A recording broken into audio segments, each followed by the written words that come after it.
Holly Nielsen first appeared on the world stage in the 1995 World Championships in Geneva, Switzerland. And even then, every audience member could tell that they were watching a future world champion. Holly was a complete master of technique. Anything I asked her to do in terms of demand with the baton, anything I would ask her to do with body and baton combination, I mean, she would just be fearless, and she would just do it. Holly excelled in almost every aspect of twirling.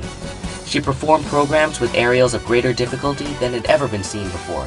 She excelled in stylized dance work.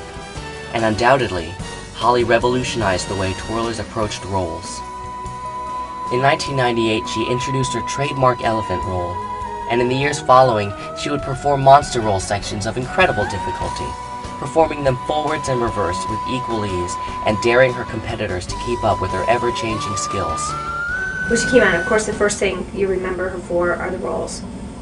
That was the very first thing when, all of a sudden now the quest became, how to do a monster roll and how to do an elephant swing.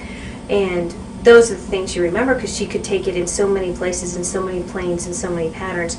You look at something like that and sometimes it looks unbeatable. First year that I noticed her was in 1996. It was my first year on the team and I was 12, and I was just an alternate. So I kind of got to sit back in Italy and watch everybody, and I was like, wow, that girl in red can roll. So that was the first time I had seen Holly. I'd heard a lot about her, and of course her rolls were just fabulous. She had unusual rolls and rolls named after her. But I just knew when she was on the floor, she was a champion. She began her astounding run of gold medals in 1998 and would go undefeated in the junior and senior women's division until she retired in 2002.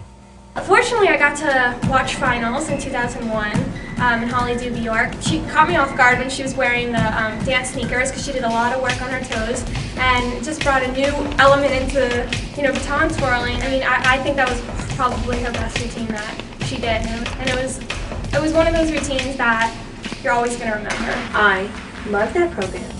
The edginess she had to it. I think that you've got to be a really secure, talented performer to be edgy.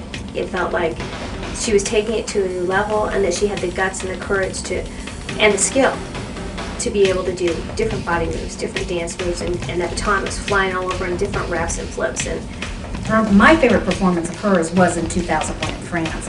I thought she was just fabulous that year. I thought it was real different.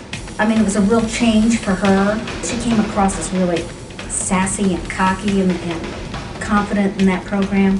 That's the performance that I'll always remember.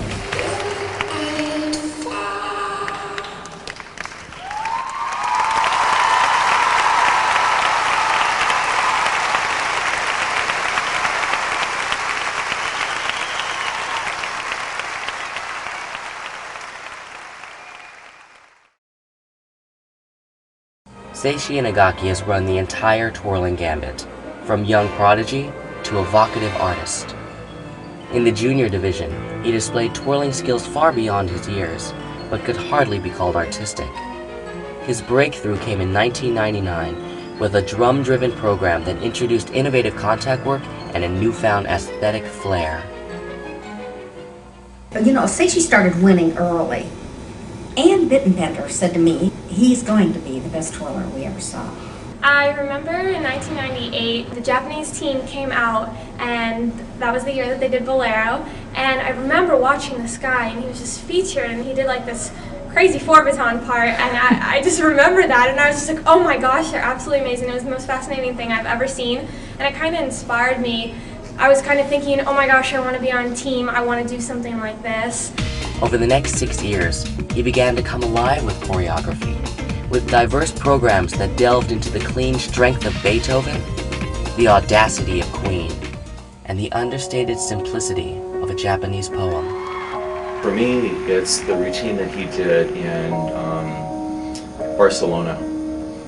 How he took his soundtrack and he, with his choreography, became orchestrated with the soundtrack. He didn't twirl just to music, he became a part of that soundtrack, and he became a part of the composition of the soundtrack with the visual. I thought was brilliant.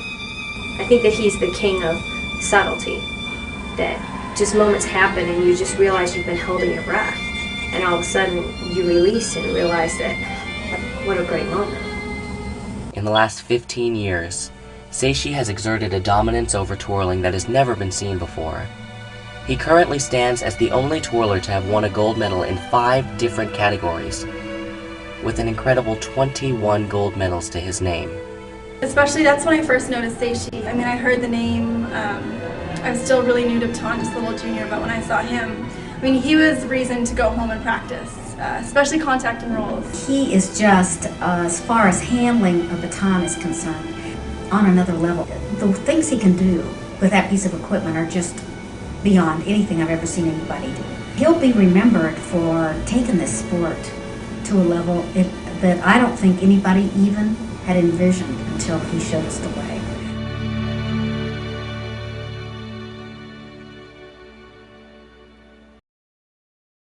Five champions, 5 stars, 5 twirlers whose legacies extend beyond their competitive careers. They were never afraid of artistic risks, and they thrived on performing elements that most would consider impossible. They serve as role models for judges, trailblazers for choreographers,